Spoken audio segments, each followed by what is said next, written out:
75번째 시간으로 하나님의 축복 라헬의 출산이라는 제목으로 말씀을 증거하고 나누도록 하겠습니다. 자, 이제 야곱의 가정의 마지막으로 라헬도 친아들 요셉을 낳습니다. 라헬도 친아들 요셉을 낳습니다.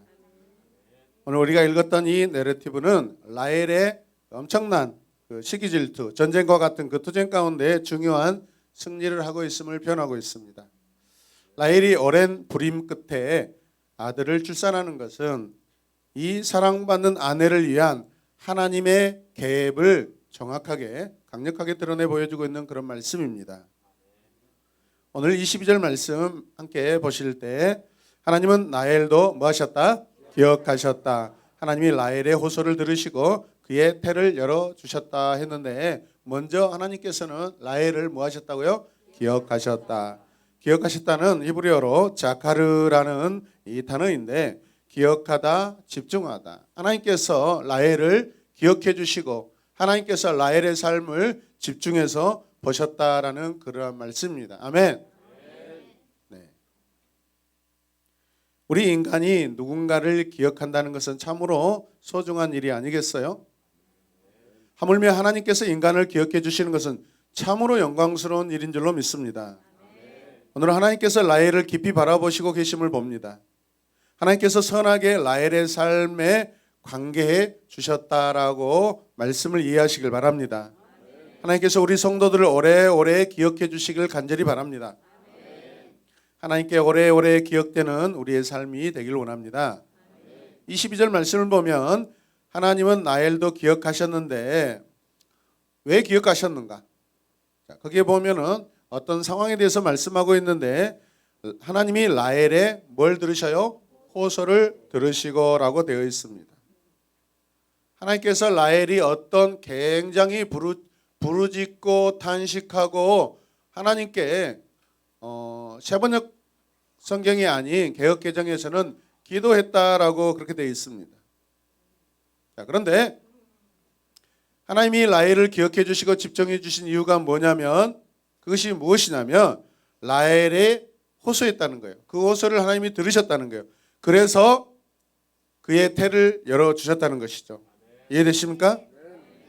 자, 여기서 그의 소원을 들으시고라는 것은 엘이라는 전치사를 통하여서 뭐뭇에 뭐뭇 쪽에 뭐뭇 안으로 뭐뭇 옆에 대하여 관하여 즉 무엇이냐면 하나님께서 라헬의 삶의 안으로 들어왔다. 삶의 곁에 계셨다. 하나님께서 라헬의 삶 안으로 곁에 옆에 삶에 관하여서 계속해서 관계하셨다라는 그런 의미를 가지고 있는 것이죠. 이 말씀이 우리 삶에도 적용되는 줄로 믿습니다. 하나님 늘 우리 안에 인투하십니다. 우리 안에 들어오십니다. 개입하시고 관계하십니다. 여러분.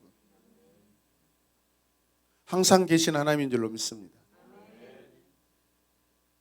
소원을 들으셨다라는 것을 다른 말로 표현하면은 하나님께서 굉장히 그분의 마음에 근심하셨다라는 것입니다. 하나님이 라헬을 바라보시고 근심하셨다는 것입니다.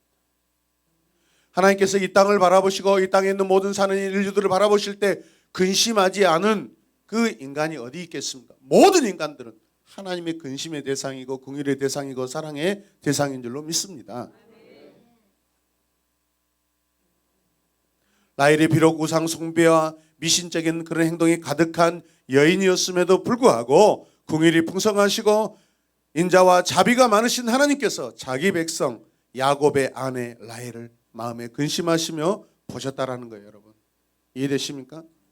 만약 우리가 미신적인 그런 삶과 어떤 우상적인 그런 것이 많아서 만약에 하나님 그것들로 인하여 우리를 잊어버리시고 기억하지 않으신다면 이 땅에서 하나님 앞에 구원받을 자가 누가 있겠냐 이 말이죠. 그럼에도 불구하고 하나님이 우리를 고치시고 치료하시고 변화시키시고 하나님의 사람으로 하나님 나라 백성을 우리를 변화시킨 줄로 믿으시길 바랍니다. 그래서 22절 말씀을 현대인의 성경으로 보면 이렇게 돼 있어요. 같이 읽읍시다. 그때 하나님은 라헬을 기억하시고 그녀의 기도를 들으셔서 뭘 들으셔요? 기도를 들으셔. 아이를 가질 수 있게 하셨다. 기도했대요, 여러분. 지금까지는 라헬이 기도하지 않고 계속해서 시기하고 질투하고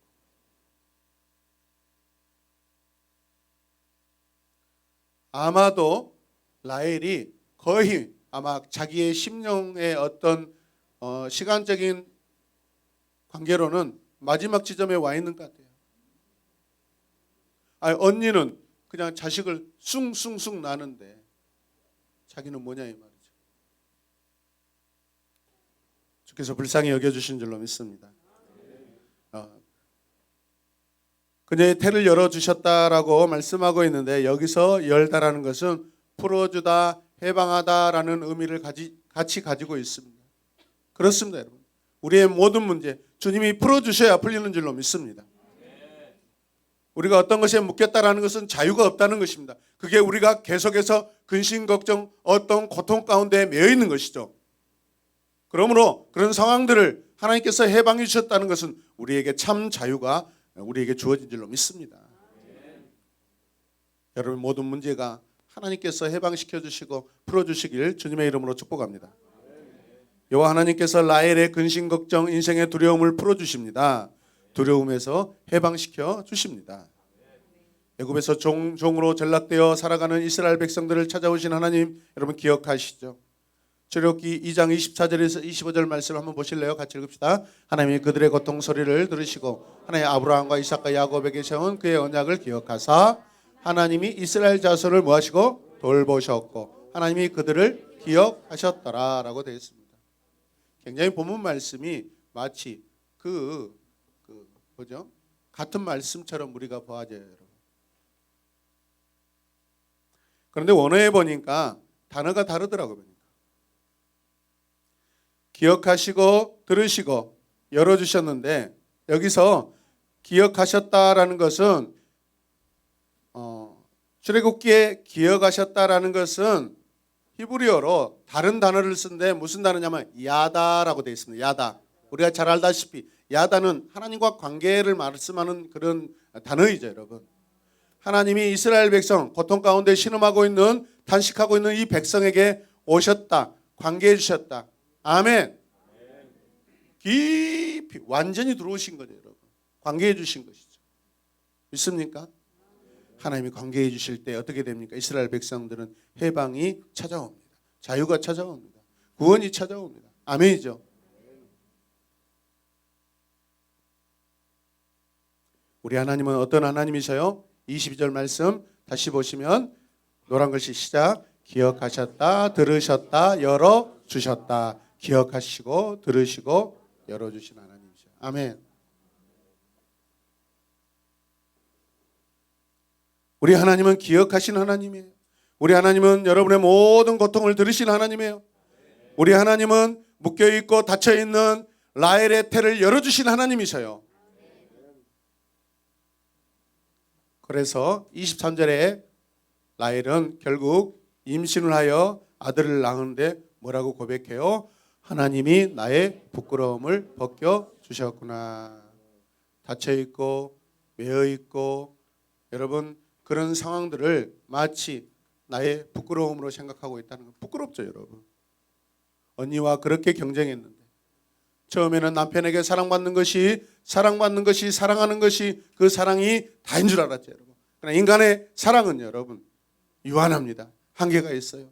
하나님의 사랑이 아니면 그거 오래가지 못해요. 질려요, 여러분. 그게 만약에 그 사랑이 영원한 사랑이었다면 자식도 필요 없죠. 둘이 날마다 짝짝꿍하면서 뽀뽀하고 그걸로 늘 만족이 돼야 되는데 나도 자식을 주시옵소서. 내게도 자식이 있어야 되겠다. 우리 인간은 항상 공허합니다, 여러분. 뭔가 채워지지 않습니다. 우리 안에, 우리의 영혼에, 우리의 삶에, 우리의 심령에 늘 공간들이 있습니다. 그 빈 공간 안에 하나님이 들어오셔야만 다 메꿔지고 채워지고 완전한 줄로 믿으시기를 바랍니다. 이해되시면 아멘.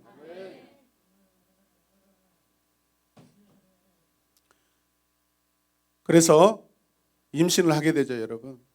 여기서 부끄러움이라는 것은 비난거리, 수치, 조롱, 비웃음이라는 그런 의미를 같이 담고 있습니다. 라헬이 개인적으로 아기를 갖지 못한 상황을 오늘 말씀에서는 부끄럽다고 말씀하고 있어요. 수치스럽다고 말씀하고 사람들의 입에 오르락내리락 저런거리가 되고 있습니다. 남편에게 사랑받으면 뭐예요? 처음에는 야 라헬 좋겠다. 남편 야곱에게 절대적인 그 사랑을 받아서 얼마나 좋을까? 라헬 행복하지. 얼마나 좋아. 언니는 사랑받지도 못한대.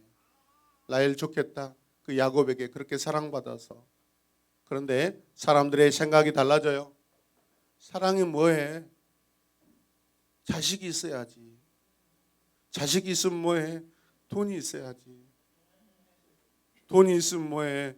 집이 있어야지. 사람들의 마음은 계속해서 변해가는 거예요, 여러분. 하나님이 없는 인생은요, 만족할 수가 없어요. 여러분 삶에 적용하시길 바랍니다.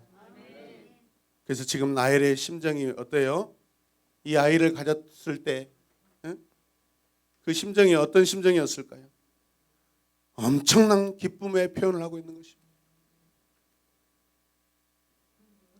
24절 말씀 보십시다. 시작. 라헬은 그 아이의 이름을 지을 때 주님께서 나에게 또 다른 아들 하나를 더 주시면 좋겠다 하는 식으로 그 아이 이름을 요셉이라고 하였다. 말씀을 묵상해 보면 참 본성 성품 바뀌지 않는구나. 자식 하나 낳길 그렇게 원하고 자기 친자식 낳길 그렇게 원했는데 이 자식을 낳는 순간 감사합니다 하나님 그래야 되는데 자식 하나 낳았으니까 하나 더 주면 얼마나 좋을까요? 하고. 아들을 그렇게 낳는 순간에 또 다른 아들 있었으면 좋겠다고 그렇게 고백해요. 참 이 라헬.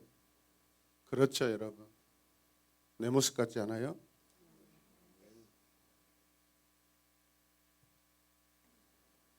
더 갖고 싶어요. 여호와께서 내게 또 다른 아들을 더하시기를 더하다. 요셉이라는 것이 더하다라는 그런 의미죠. 욕심도 많아요. 지금 그토록 기다렸던 아들을 낳으면서 하는 말이 그 뭐예요? 아따 하나님 아들 하나 더 주시면 고맙지라. 기왕에 아들 주셨으니 하나 더 주세요. 맞아요? 틀려요? 그래요. 그런 거죠. 여러분은 그렇지 않겠죠? 똑같죠. 그런데 이 소원은 후에 야곱의 12번째 아들 베냐민을 낳음으로써 성취가 됩니다. 하나님 이루어 주셔요, 여러분. 아멘이죠. 이 여인은 이렇게 고백할지라도 욕심이 있을지라도 하나님은 이루어 가셔요. 그게 하나님의 주권이에요. 전에는 기고만장하고 분노와 욕심을 참지 못했던 이 라헬은 이제 하나님께서 자신의 수치를 제거하신 것을 찬양하고 있습니다. 여호와께서 또 다른 아들을 달라고 여호와께 또 다른 아들을 달라고 여러분 이제는 기대감도 생깁니다. 확신도 생겼습니다. 아멘. 하나를 낳으니까 하나 더 낳을 수 있구나. 여러분 응답받는 인생 되시길 바랍니다. 그냥 막무가내 막 응답 그런 뜻이 아니에요. 하나님이 행하신 일에 대해서 하나님이 하신 일에 대해서 하나님이 이 일도 하셨으니까 다른 일도 계속해서 하실 수 있구나. 내 삶에 하나님이 계속해서 함께 하시구나라는 그런 믿음의 고백을 하시라는 거예요. 여러분. 하나님의 은혜를 경험한 사람들은 계속해서 그 경험을 사모하고 기대하고 또 믿음이 계속해서 발생되는 줄로 믿으시길 바랍니다. 무엇보다 만일 한 아이를 낳음으로 불임이 깨졌다면 더 많은 자식을 낳을 수 있을 것이라는 새로운 믿음이 생겨나고 있다는 것이에요, 여러분. 그래서 그 이름을 따서 의미를 따서 그가 더하시기를 라는 소망을 가지고 있습니다. 그가 증가시키시기를 믿습니다.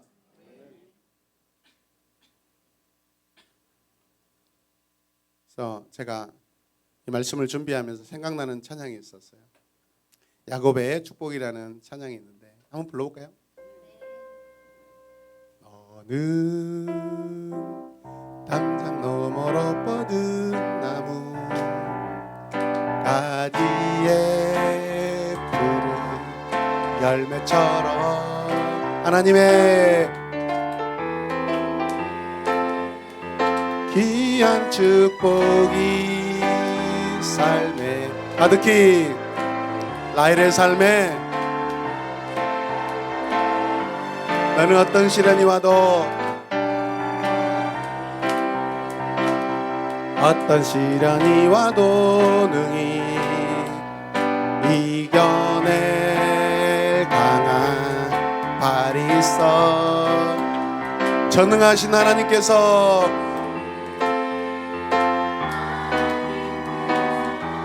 너와 언제나 함께 하시니. 우리 옆에 분들 축복합시다. 아름다운 하나님의 사람, 나는 너를 위해 기도하며 내 길을 축복할 거야. 우리 최동진 형제 축복 좀 해주세요. 저렇게 가만히 내버려 두면 잠깐 못 가요. 나무가 되어줘.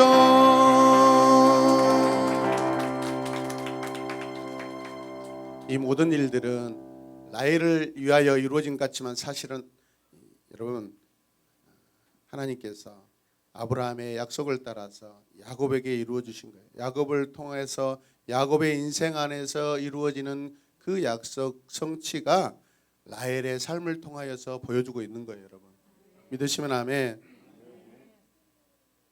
오늘의 내러티브는 라헬이 주인공이 아니라 하나님께서 어떻게 야곱을 번성케 하셨는가요. 그 출산의 축복으로 나타나고 있는 거예요. 야곱은 그를 큰 민족으로 만들기 시작하셨는지 이제 점차 확증이 되고 보기 시작하고 있습니다. 여러분. 그러나 오늘 말씀 안에 아쉬운 부분도 있어요.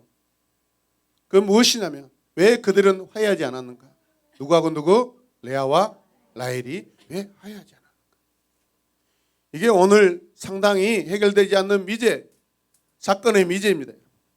결국 이런 미제들이 나중에 저 이스라엘의 역사 가운데 지파 간의 다툼이 일어나고 전쟁이 일어나고 시기와 그런 싸움이 일어나는 그러한 결과를 낳고 맙니다.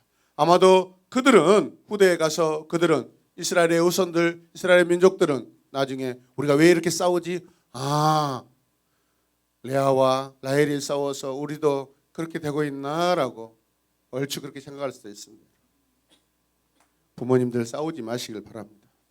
가정에서 부모님들이 싸우면 자식들이 너무나 훌륭하게 잘 배웁니다. 예. 어렸을 때부터 아이들을 데리고 교회를 왔다 갔다 섬기고 다니는데 교회에 대해서 때로는 어떤 뒷담화, 담화가 아니라 담화예요. 이거 아니에요.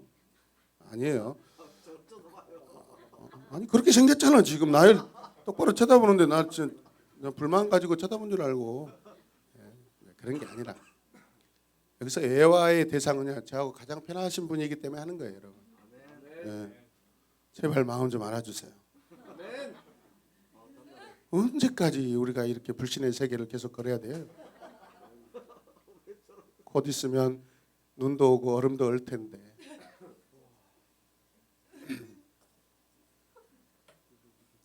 부모들이 하는 모든 언어들은요 자식들이 듣고 배우더라고요.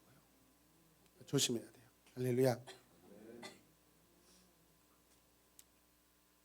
저 여러분의 가정 안에 여러분 스스로 생각하기에 정리돼야 될 불필요한 모든 관계들 그런 감정들이 없는지요. 하나님 보시기에 내려놓고 버려야 할 감정 소모전은 없는지요. 모든 이스라엘 백성은 야곱 가정 안에서 그리고 여인들 사이의 이 갈등을 자신들의 삶 안에서 아마도 보았을 것입니다. 이게 우리의 영적인 교훈들입니다. 이게 아름다운 여인들이 왜 자꾸 교회 안에서 시기하고 질투하고 서로 미워하고 못 잡아먹어서 안달입니까? 여러분의 조상 레아와 라헬이 그 관계를 정리하지 못했기 때문에 그렇습니다. 그럼 우리는 피할 곳이 레아와 라헬이 우리 조상들이 그렇게 했기 때문에 나도 그렇게 한다라고 그렇게 얼치기같이 생각하지 마시고 주님 나라도 회개하고 나라도 용서하고 나라도 사랑하겠습니다 라고 결단하시길 바랍니다. 아멘. 우리 자녀들 앉아서 예배 드릴 때 여러분들의 삶 안에서 어떤 허물과 약함이 드러날 때 그걸 부모의 잘못으로 넘기지 마시고 내 자신이 하나님 앞에 해결받아야 될 그런 부분이라는 것을 반드시 결단하시길 바랍니다. 하나님 우리 각자를 보시고 하나님 우리 각자에게 여러분 관계하십니다. 여러분 누구에게 핑계댈 일이 아니에요. 야곱의 자녀들이 왜 싸웁니까? 그들의 형제들과 이스라엘 아들들은 왜 싸우지 말아야 합니까? 하나이기 때문이에요. 우리는 하나입니다. 여러분 하나님께서 세우신 가정은 하나입니다. 하나됨을 이루시길 바랍니다. 그게 샬롬이지 않겠습니까? 여러분? 하나님의 본성은 하나님의 주권적인 뜻을 통해 사람들에게 나누어지는 것이지 사람이 시기하고 질투하고 경쟁해서 전쟁을 일으켜서 어떤 소유가 더해지는 것이 아니에요. 그건 잠깐 영원한 것은 아니면은 그건 잠깐이고 사라질 것들은 우리가 여러분 목록에도 올릴 필요도 없어요. 이해되십니까? 진정한 하나님의 본성은 진정한 하나님의 복은 영원한 것이에요. 여러분. 하나님이 주신 것이에요. 사람의 노력으로 이루어진 것 같지만은 그것은 오래가지 못해요. 하나님이 주신 것을 받으시길 바랍니다. 하나님이 주신 것만 누리시길 바랍니다. 인간의 수고와 노력으로 더러 수가 많아지고 소유가 쌓여갈 수 있어요. 그러나 이런 것들은 가정을 더욱 혼란스럽게 만들어버립니다. 형제간의 다툼을 가져옵니다. 따라서 우리는 두 여인 사이의 다툼을 보아야 합니다. 우리 안에 해결해야 됩니다. 할렐루야. 두 사람의 어떤 삶을 비교해 보면 강한 믿음을 가진 언니네아는 자기 남편의 사랑을 간절히 원했지만 자식을 낳는 가운데 하나님께 계속해서 복을 받았던 것을 우리가 지금까지 보았습니다. 라헬은 그렇게 강한 믿음을 보여주지 않고 있습니다. 여러분. 라헬 그녀는 자기 남편의 애정을 소유했지만 자식을 낳는 일과 관련해서 하나님의 복을 그래서 계속해서 갈망하고 있는 거예요. 우리 이렇게 같이 읽겠습니다. 같이 읽어요. 시작. 하나님께서는 멸시받은 어머니 레아를 선택하셨고 그녀를 첫 번째 어머니로 높여주셨습니다. 비록 시작. 비록 야곱이 라헬을 사랑했고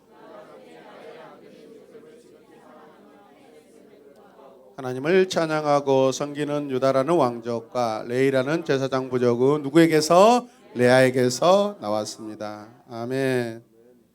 세상에서 인정받지 못하고 주목받지 못하고 관심받지 못한 마치 영적으로 보았을 때 그런 레아 마치 저와 여러분들 같죠. 그러나 하나님이 보고 계시고 하나님이 여러분 집중해서 우리에게 관심을 가져주고 계셔요. 할렐루야. 그래서 이런 내러티브가 진정 하나님의 주권적인 통치가 아니겠어요? 오늘 이 내러티브는 하나님의 주권적인 통치를 말씀하고 있습니다. 아멘. 또 같이 읽겠습니다. 시작. 하나님의 뜻은 사람의 노력으로 되지 않음을 일찌감치 인정하시길 바랍니다. 아멘. 일찌감치 인정하시길 바랍니다. 우리는 야곱의 가정 안에서 나타나고 있는 이 갈등을 통해 많은 교훈을 배워야 합니다. 하나님께서는 이 일을 통하여 이스라엘 민족에게 하나님의 지혜와 공의와 궁유를 가르쳐 주고 계십니다. 오늘 이 말씀은 우리에게 정말로 놀라운 영적인 교훈이 되는 줄로 믿습니다. 우리 가정의 교훈이 될 줄로 믿습니다. 우리 족장 내러티브 가운데 계속해서 연속적으로 나타나고 있는 것이 무엇입니까? 가정 안에서 편애입니다. 굉장히 위험스러운 일들이 계속해서 우리에게 보여주고 있습니다. 그럼에도 불구하고 이 인간의 애정이 좌절되는 그 위험에 관해서도 우리가 배우지만 그러나 비극은 우리가 가정 안에서든지 밖에서든지 사랑과 인정을 받기 위해 애쓴다는 거예요. 하나님께 우리의 마음을 드립시다. 하나님께 사랑받는 걸로 족하시길 바랍니다. 물질적인 것들을 위해 영적인 것들을 희생하면 영적인 것들을 위해 물질적인 것들을 희생시키시길 바랍니다. 물질적인 것들을 위해 영적인 것들을 희생시키지 마시고 영적인 것들을 위해 물질적인 것들을 여러분 세상적인 것들을 다 버리시길 바랍니다. 우리의 영적인 삶의 물질이 여러분의 삶을 지배하지 못하도록 믿음의 파수꾼을 세우시길 바랍니다. 성도들의 믿음 없음을 볼 때 대부분 물질에 사로잡혀 있는 것을 매번 보게 됩니다. 그 누구예요? 바로 이런 인정 안 하시는 이 진짜 꽉 붙들고 계시네요. 나예요, 나. 대부분 물질에 사로잡혀 있는 나를 보는 거예요, 여러분. 믿습니까? 말씀에 비추어 우리 자신을 이 시간 생각해 보시길 바랍니다. 내가 돈을 얼마나 좋아하는지. 저도 돈 좋아하잖아요. 돈은 좋아하는데 그것을 숭배하진 않아요. 돈이 있으니까 뼈다귀 해장국 먹으러 다니고, 그죠? 자라봉 국밥집 갈 수 있고, 추어탕도 먹을 수 있고, 얼마나 좋습니까? 돈이 참 좋습니다. 그러나 그 돈을 우상처럼 여기지 않습니다. 잘 활용하면 되는 것이죠. 내가 돈을 얼마나 좋아하는지, 내가 돈에 얼마나 매여 사는지 내 자신을 비춰보시길 바랍니다. 내가 하나님보다 돈을 얼마나 사랑하는지 여러분의 마음을 회개하시길 바랍니다. 쩔쩔 매지 마시길 바랍니다. 인간의 애정에 쩔쩔 매지 마시길 바랍니다. 믿음을 가지십시오. 소중한 가치가 언제 상실됩니까? 세상적인 것들을 받아들일 때, 그때 가장 아름다운, 가장 소중한 가치들이 상실하게 됩니다. 우리 생각과 다르게 하나님께서는 자기 백성을 전혀 다르게 다루고 계십니다. 우리의 삶의 걱정과 시기로 가득할 때 하나님의 간섭이 일어나시고 찾아오십니다. 그때 비로소 내 삶의 진정한 가치들을 깨닫고 새롭게 변화되는 놀라운 삶, 새로운 삶을 살아가게 되는 줄로 믿습니다.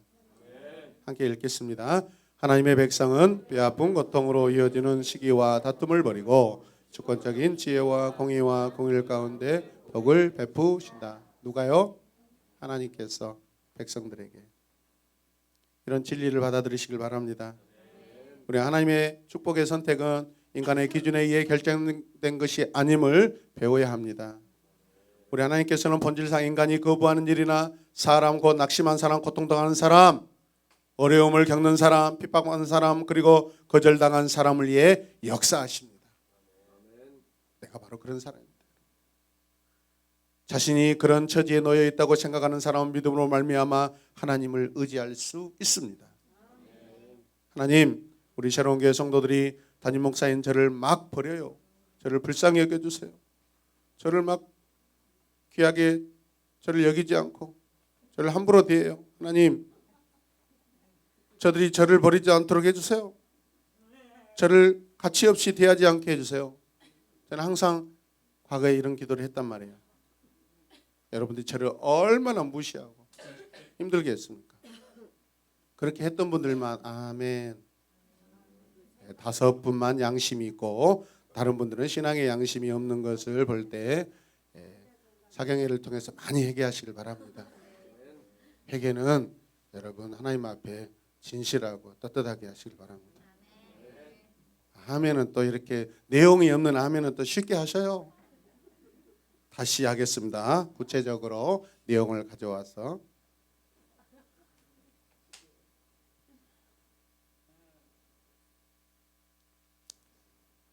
우리의 노력이 우리를 아프게 하는 경쟁자와 같은 것이 아니어야 한다는 것이에요, 여러분. 아멘입니까? 오히려 우리는 하나님을 향한 전적인 신뢰를 쌓아야 하고 우리를 향하신 그분의 축복을 인내로 기다려야 해요. 아멘입니까? 라헬에게 더 좋은 방법이 충분히 있었어요. 인내하고 기다리고 하나님의 뜻을 구했어야 되는데 너무 성급했잖아요. 사랑을 믿고 까버렸잖아요. 여러분. 우리 인생에도 그래요. 여러분. 그때는 그게 다 전부고 그게 나의 진짜 좋은 방법인 줄 알았죠. 하나님의 방법대로 구하시고 하나님의 방법대로 사시길 바랍니다. 인간적인 욕망과 어떤 탐심으로 여러분 상대방을 해치고 가정을 흔들면서 그렇지 않길 바랍니다. 저는 오늘 말씀을 비추어 볼 때 여러분의 가정이나 저의 가정이나 하나님 앞에 사랑받고 칭찬받고 기쁨이 넘치고 평강이 넘치는 그런 가정 되길 원합니다. 바울은 로마서 13장 13절에서 14절까지 이렇게 말씀합니다. 같이 읽읍시다. 낮에 행동하듯이 단정하게 행합시다. 호사한 연애와 술취함, 음행과 방탕, 싸움과 시기에 빠지지 맙시다. 주 예수 그리스도로 옷을 입으십시오. 정욕을 채우려고 육신의 일을 깨하지 마십시오. 아멘. 다시 한번 오늘 내러티브는 야곱의 내러티브입니다. 여기서 이스라엘 12부족이 생겨나죠. 다음 내러티브는 그들이 어떻게 더 구체적으로 번성한가를 보여주는 말씀이 이어지게 될 것입니다. 이것은 그들이 경쟁 관계에 있을지라도 하나님께서 태를 열어 주시기도 하고 닫게도 하신다는 말씀이죠. 하나님이 이런 여인들에게 자녀를 주기도 하신다는 사실을 말씀하고 있습니다. 하나님께서 불쌍하고 고통받는 이들의 부르짖음을 반드시 들으십니다. 그들의 처지를 보고 계십니다. 그들을 승리하게 하십니다. 하나님께서 풍성한 축복을 베푸시고 언약을 이루실 때 축복을 받는 자임을 인정하시길 바랍니다. 가정 안에 경쟁의식은 풍요로운 하나님의 축복을 누릴 수도 없고 체험할 수도 없고 오히려 가정을 분열시킵니다. 엉망이 되게 합니다. 우리 어떻게 해야 될까요? 누가복음 18장에 가면 예수님께서 이 땅에 오셔서 행하신 일에 대해 자세히 기록해 놓으신 말씀이 있어요. 그 말씀이 바로 이 말씀입니다. 같이 읽읍니다. 주의 영이 내게 내리셨다. 주님께서 내게 기름을 부으셔서 가난한 사람에게 기쁜 소식을 전하게 하셨다. 주님께서 나를 보내셔서 포로된 사람들에게 해방을 선포하고 눈먼 사람들에게 눈뜸을 선포하고 억눌린 사람들을 풀어주고 주님의 은혜의 해를 선포하게 하셨다. 아멘. 오늘 말씀을 받은 저와 여러분들이 이 말씀으로 이 땅에 오시고 말씀대로 살다 가신 그 주님 다시 오실 때까지 라헬의 삶을 살지 아니하고 레아의 삶을 살지 아니하고 주님을 본받아 주님을 닮아가는 삶을 사시는 우리 모두가 되시길 주님의 이름으로 축복합니다. 하나님은 자기 백성의 모든 부끄러움과 그 치욕들을 다 굴러가게 하시고 제거해 주십니다. 기도하십시오. 하나님 감사합니다. 라헬의 한숨을 거두신 하나님 감사합니다. 우리의 모든 한숨과 근심 걱정도 거두어 주실 줄로 믿습니다. 저급하고 급할 때마다 세상의 방법을 가져오지 아니하고 잠잠히 더러는 고통스럽더라도 기다리며 하나님의 방법을 쫓아가게 하여 주시고 기다리고 내 삶에 적용하게 하여 주시옵소서. 하나님 나라 백성의 삶을 살게 하여 주시옵소서. 예수님의 이름으로 기도드립니다. 아멘.